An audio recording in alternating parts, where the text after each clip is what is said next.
Sergeant Marcus Reed was having a normal day when the earth split open. The ground cracked and swallowed half the market on Kepler Prime. No one saw it coming. The planet's biggest trading area turned into a mess of broken ground and fallen buildings. Marcus and his team were walking through the neutral zone when the first shake knocked him down. What the hell was that? Private Chin yelled over the loud rumbling sound coming from deep underground.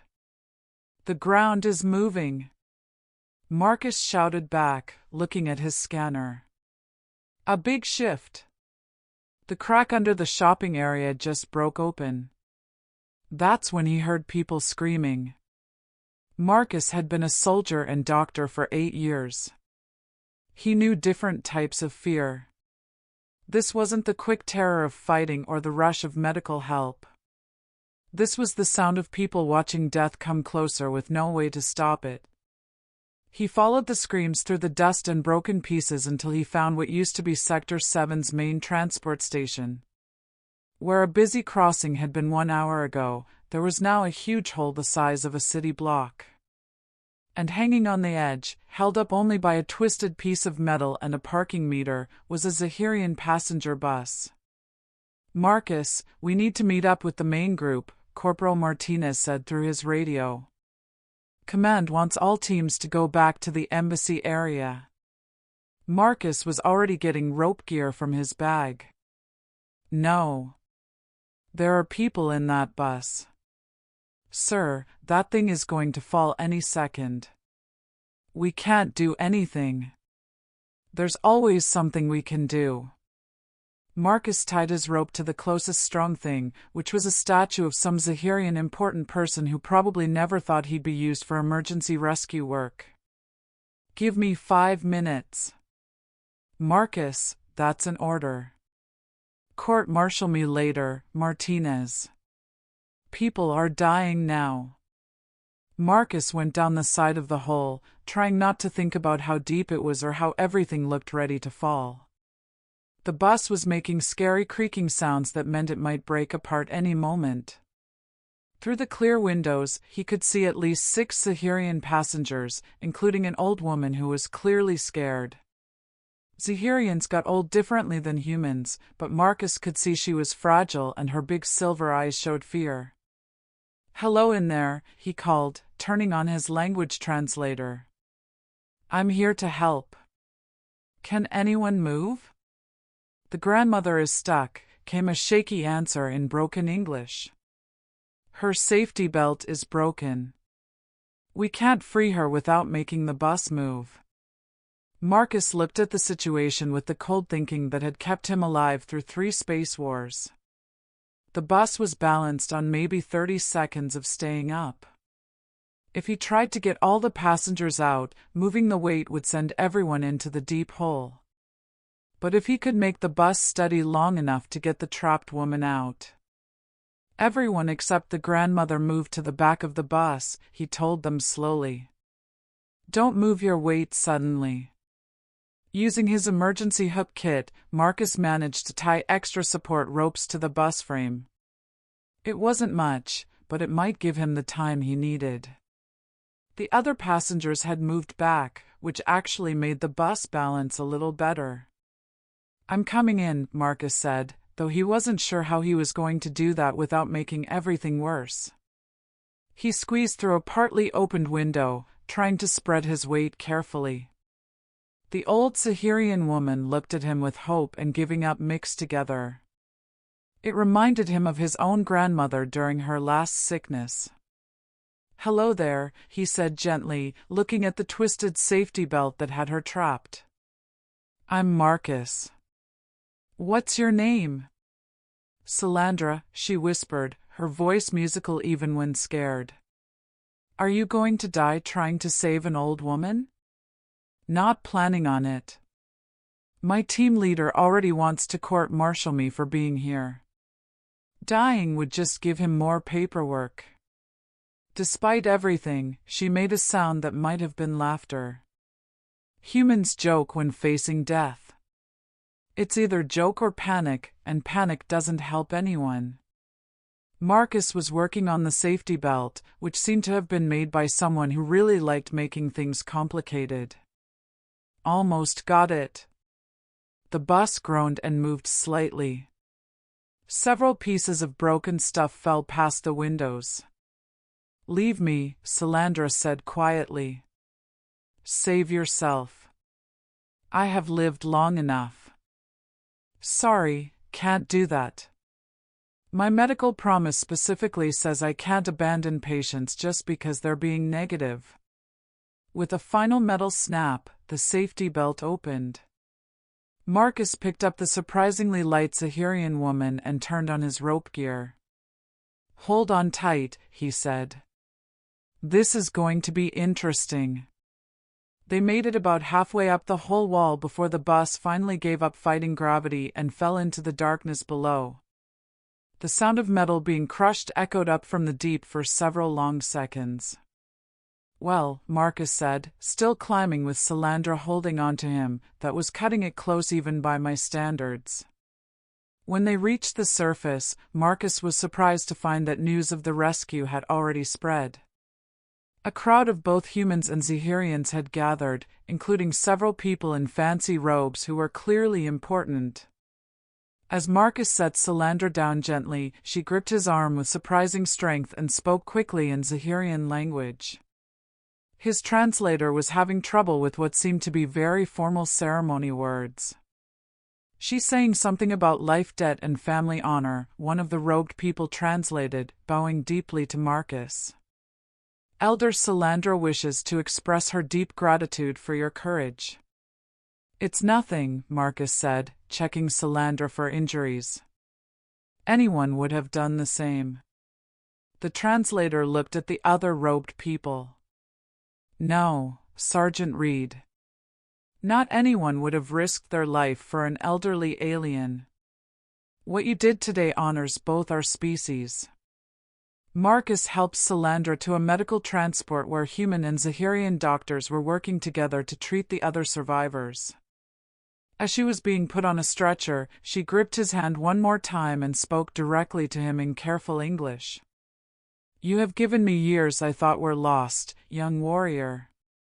My family will not forget this gift." "Just get better," Marcus said. "That's all the thanks I need." As the medical transport left, Marcus joined his team again, who had been watching the whole rescue with looks ranging from amazement to annoyance. "You know you're completely crazy, right?" Martinez said. "So I've been told. Did I miss anything important while I was playing Cave Rescue?" "Just the part where you apparently saved one of the most powerful political people in the Zahirian Confederation," Chin said, looking at his data pad. "Elder Salandra of House Valera. She's basically alien royalty." Marcus watched the medical transport disappear into the distance. "Great.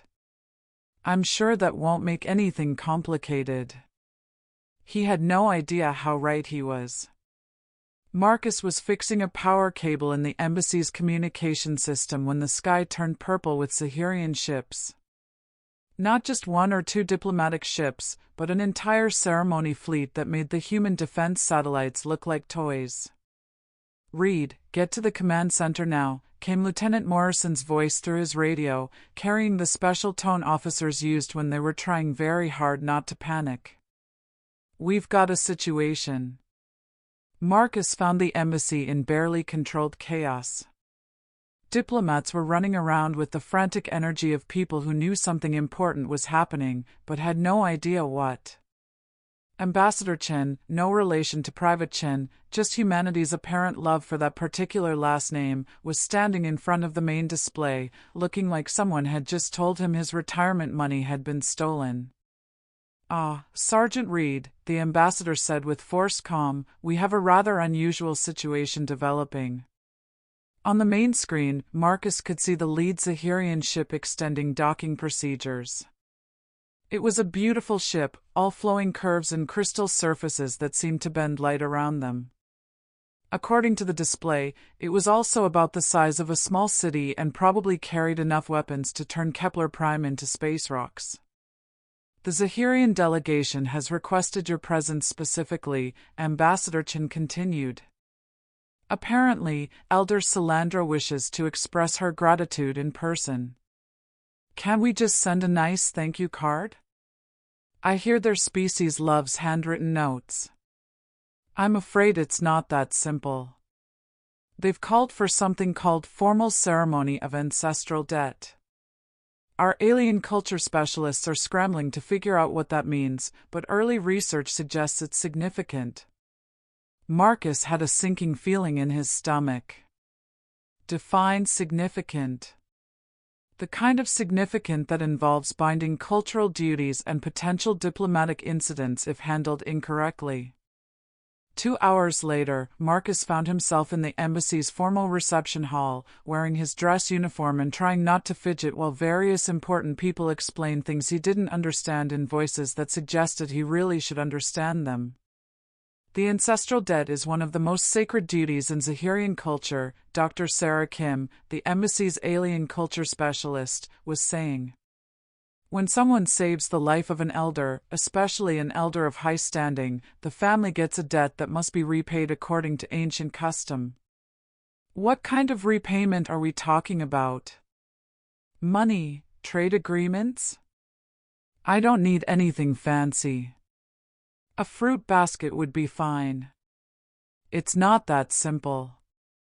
The debt must be paid with what the family considers their most precious possession.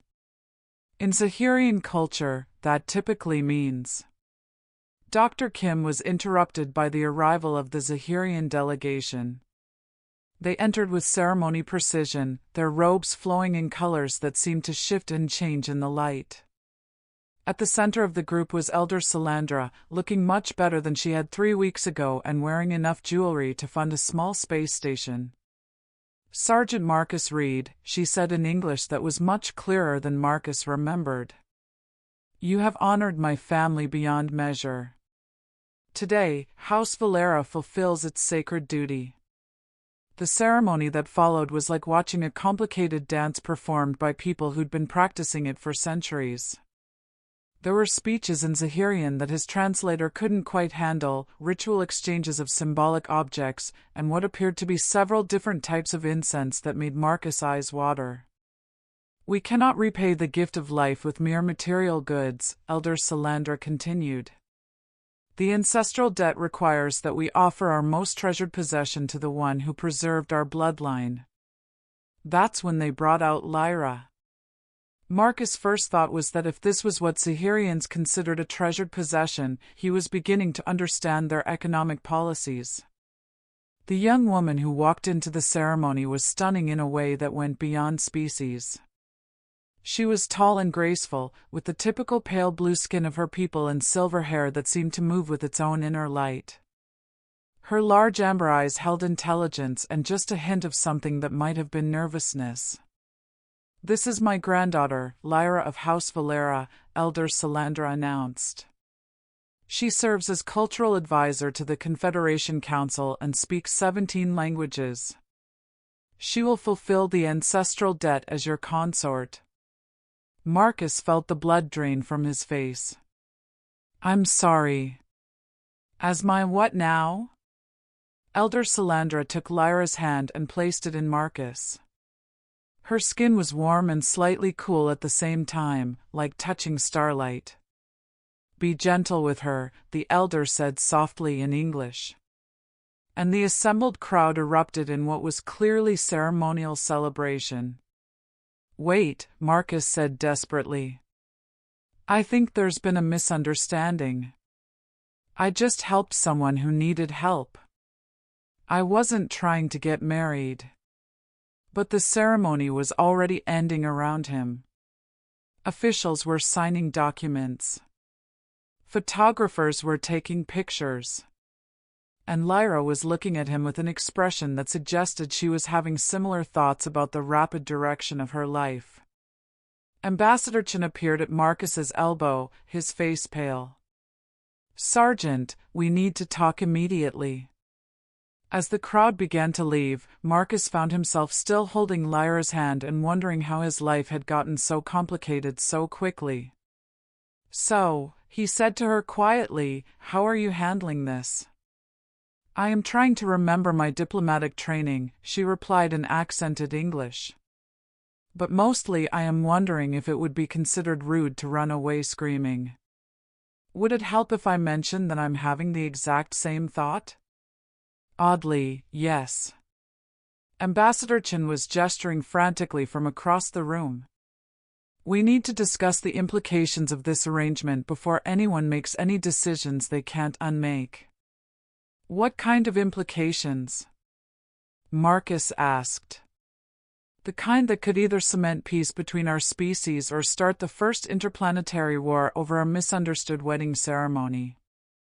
Marcus looked at Lyra, who was still holding his hand and looking like she was trying to solve a complex math problem in her head. Well, he said finally, this is definitely not how I thought today was going to go. You and I both, she replied. Though I should mention, the consort bond is binding under both Zahirian law and the colonial administration agreements. We are now legally married by the standards of both our peoples. Marcus stared at her. We're what? Married. Bonded. Joined in sacred union. She paused. Is this a bad time to mention that I've never actually been to Earth? This day just keeps getting better, Marcus muttered. Ambassador Chen was now making gestures that suggested the building might be on fire. Sergeant Reed, we really need to discuss this situation. I think, Lyra said thoughtfully, we are about to discover exactly how much trouble one act of kindness can create. Marcus was beginning to suspect she was absolutely right. The briefing room had become what Marcus privately thought of as the war room, complete with enough tension to power a small fusion reactor. On one side sat the human delegation, looking like they'd been asked to negotiate a peace treaty while standing on quicksand. On the other side, the Zahirian representatives maintained their typical grace while radiating the kind of controlled displeasure that suggested someone was about to have a very bad day. Let me make sure I understand this correctly, Admiral Harrison said, his voice carrying the patience of someone explaining quantum physics to a particularly slow child. Sergeant Reed is now married to a member of one of the most politically powerful families in the Zahirian Confederation, which has disrupted approximately 17 different marriage alliance negotiations and may have accidentally destabilized the government of 3 star systems. That's essentially correct, Ambassador Chen confirmed, consulting his notes with the expression of someone who'd rather be anywhere else in the galaxy. Marcus sat between Lyra and Dr. Kim, trying not to notice how the entire situation seemed to hinge on decisions he didn't remember making. Sir, if I may ask, exactly how much trouble are we talking about here? The kind of trouble that starts with diplomatic protests and ends with orbital bombardments, Admiral Harrison replied cheerfully. According to our intelligence reports, Zahirian hardliners are already claiming that your marriage to Lady Lyra is part of a human plot to infiltrate their government. And the human hardliners, Ambassador Chen added helpfully, are claiming that your marriage is evidence of alien influence in our military command structure. So everyone thinks I'm a spy. More or less. Lyra spoke for the first time since the briefing began. If I may clarify the situation from the Zahirian perspective. Please do, Admiral Harrison said. At this point, clarity would be refreshing. The ancestral debt is not merely ceremonial. It creates binding obligations that extend beyond the individuals involved to their entire bloodlines and political affiliations. My marriage to Sergeant Reed has effectively allied House Valera with humanity, which has implications. What kind of implications? The kind that my former intended betrothed, Commander Thane Velcaris, is interpreting as an act of war against traditional Zahirian values. Dr. Kim looked up from her cultural database. Commander Velcaris commands the 3rd Battle Fleet. According to our intelligence, he's been building support among military traditionalists who oppose the peace accords.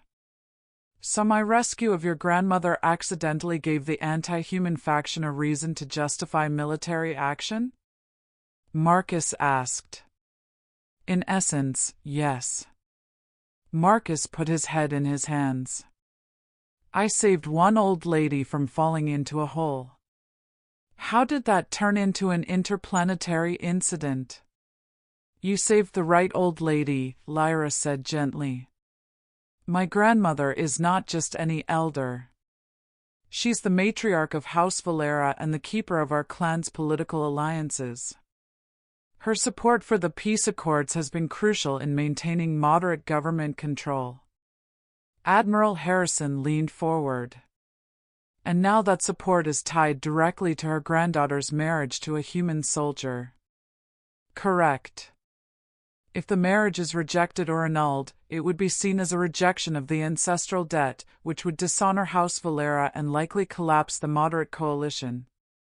And if the marriage stands, then House Valera's considerable political influence becomes aligned with human interests, which the traditionalists will interpret as foreign manipulation of Zahirian politics. Marcus looked around the room at the assembled diplomats and military officers, all of whom were staring at him like he'd accidentally activated a doomsday device. So basically, no matter what I do, someone's going to be angry enough to start shooting. That's a fairly accurate assessment, Ambassador Chen said. There is another option, Lyra said quietly. The consort bond includes a trial period, 7 days during which either party can withdraw if they find the union incompatible. But the withdrawal must be mutual and publicly declared, or it's considered rejection rather than dissolution. Meaning we have 1 week to decide whether to make this marriage real or to end it in a way that doesn't dishonor either of our families. Admiral Harrison drummed his fingers on the table. And during this week? We live as bonded consorts, learn each other's customs, and demonstrate our commitment to both peoples. At the end, we either complete the full bonding ceremony or dissolve the arrangement by mutual consent. But what happens if we go through with it? You become the first human-Zahirian diplomatic marriage in history, which either cements the peace accords or gives the extremists exactly the excuse they need for war. Marcus looked at Lyra, who was maintaining her diplomatic composure despite what had to be the most stressful week of her life. And what do you want to do? I want to prevent a war, she said simply. Beyond that, I'm trying to figure out if I can build a life with someone I've known for 3 days based on a marriage contract I didn't choose. Fair enough. I'm trying to figure out the same thing. Admiral Harrison stood. You have 1 week to make this decision. I suggest you use it wisely. Dr. Kim will brief you on the cultural requirements for the trial period. Ambassador Chen will handle the political implications. And Sergeant Reed. Yes, sir? Try not to cause any more interplanetary incidents. Of course there is, Marcus laughed despite himself. Well, we'd better get started. We've got a week to either save the peace or accidentally start a war. No pressure at all, Lyra replied, and Marcus was relieved to hear what might have been humor in her voice. Just another day in the life of a combat medic, he said. Though usually when I'm trying to save lives, I don't have to worry about whether I'm politically compatible with my patients. Perhaps, Lyra said thoughtfully, we should start by determining whether we're personally compatible. The politics can wait until we know if we can stand being in the same room together for more than an hour. Marcus considered this. That's probably the most sensible thing anyone's said all day. Don't sound so surprised. I am trained in diplomatic strategy. Right.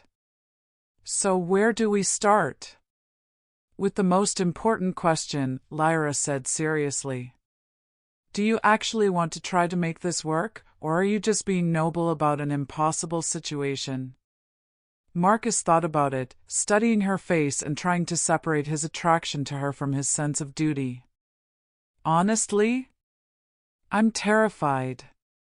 But I'd rather try and fail than not try and always wonder. Good, she said. And for the first time since the ceremony, she smiled. Because I feel exactly the same way. The week passed faster than Marcus had expected and slower than he'd hoped. Learning Zahirian customs while teaching human traditions to someone who analyzed everything through the lens of diplomatic strategy was like trying to dance while solving calculus problems. But somehow they'd managed to avoid stepping on each other's feet too badly. You realize, Lyra said on the morning of the 7th day, that in approximately 6 hours we have to make a decision that affects the political stability of 2 civilizations.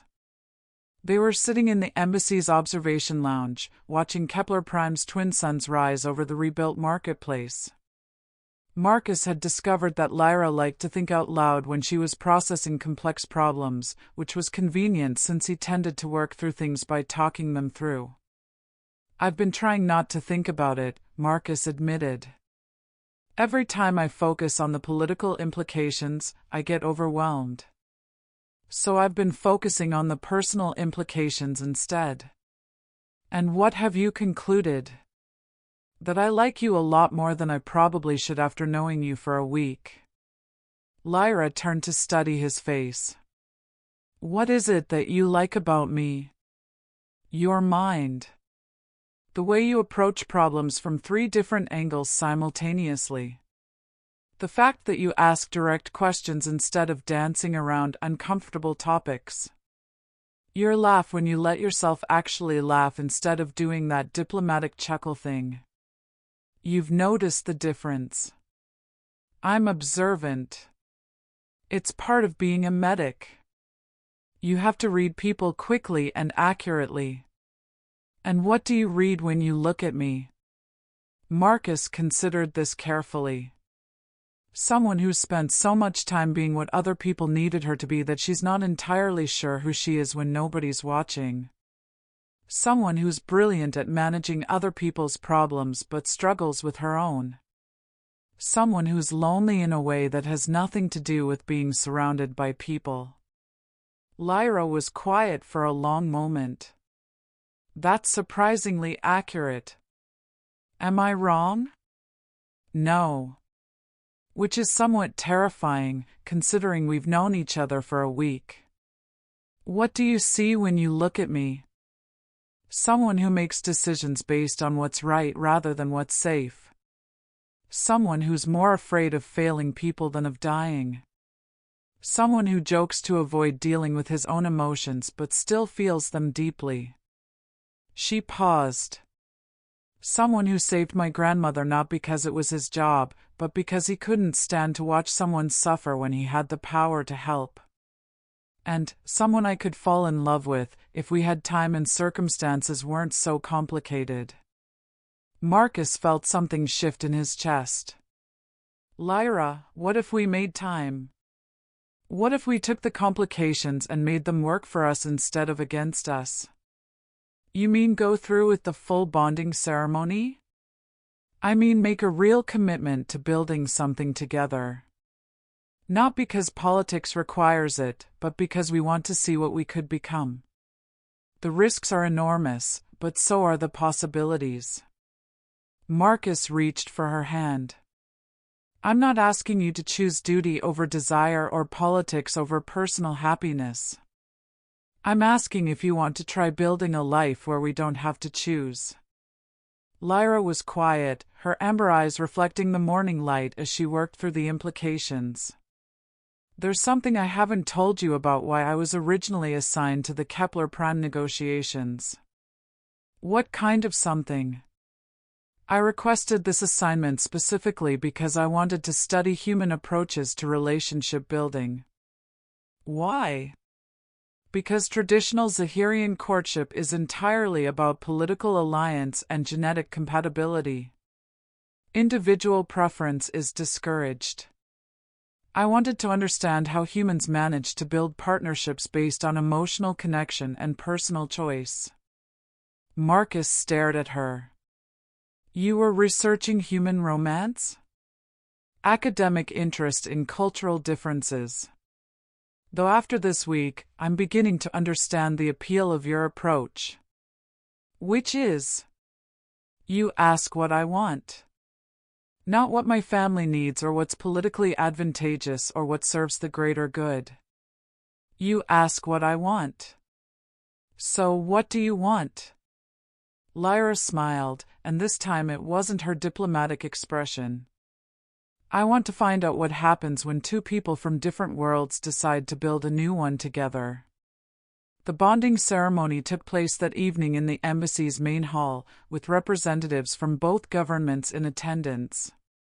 Marcus had been nervous about the formal aspects, but Dr. Kim had walked him through the requirements: exchange of personal histories, declaration of mutual commitment, and the blending of traditional ceremonies from both cultures. What he hadn't expected was how natural it felt. When Lyra spoke her vows in English, incorporating human concepts of partnership and individual choice into Zahirian ritual language, it felt like watching two different philosophies merge into something entirely new. When Marcus responded by pledging himself not just to her, but to the values they would build together, he saw tears in Elder Salandra's eyes. The political response was swift and complex. Moderate factions from both species praised the union as proof that cooperation could transcend species barriers. Traditionalists predictably denounced it as either human manipulation or alien infiltration, depending on their particular prejudices. But the most significant response came from an unexpected source: younger members of both species who saw the marriage as proof that the future didn't have to be constrained by the limitations of the past. We're getting requests, Ambassador Chen told them during their first briefing as a married couple. Young people from both species want to know about cultural exchange programs, educational partnerships, joint research projects. Your marriage has become a symbol for people who want something different. Different how? Lyra asked. Different like choosing cooperation over competition. Different like building bridges instead of walls. Different like believing that we can be stronger together than we are apart. Marcus looked at his wife, still strange to think of her that way, and saw his own wonder reflected in her expression. So what happens now? He asked. Now you two become the first joint human Zahirian diplomatic team, Admiral Harrison announced, entering the briefing room with what might have been a smile. Congratulations. You're now responsible for establishing the framework for interspecies cooperation that doesn't depend on accidental marriages. No pressure, Marcus muttered. Actually, Lyra said, squeezing his hand, I think we can handle the pressure. We've had good practice. 6 months later, Marcus stood in the same observation lounge where they'd made their decision, watching the first joint human Zahirian research station take shape in orbit around Kepler Prime. Lyra was beside him, working on proposals for the cultural exchange program that had grown far beyond anything they'd originally imagined. Any regrets? She asked, not looking up from her tablet. About accidentally marrying the most brilliant diplomat in the Zahirian Confederation? Not a single one. Good answer. Though I should point out that our success rate for preventing interplanetary incidents has improved dramatically since our marriage. That's because we learned to cause the right kind of incidents. Lyra laughed, her real laugh, not the diplomatic one, and Marcus realized that the best decisions weren't always the ones you planned to make. Sometimes they were the ones you made when someone needed help, or when the universe presented you with impossible choices, or when you had to decide whether to build bridges or walls. Elder Salandra sent another message, Lyra said. She wants to know when we're planning to give her great-grandchildren. Tell her we're still working on mastering interspecies diplomacy. Interspecies reproduction might be a bit advanced for us right now. I already did. She said to practice more. Marcus grinned. I do like your grandmother. She likes you too. She said saving her life was the second best thing you ever did. What was the first? Learning to love her granddaughter properly. As the research station's lights began to twinkle in the darkness, Marcus reflected on how one moment of choosing to help someone had changed not just his life, but the relationship between two entire civilizations. Sometimes the smallest acts of kindness created the biggest changes. And sometimes, if you were very lucky, they brought you exactly where you were meant to be.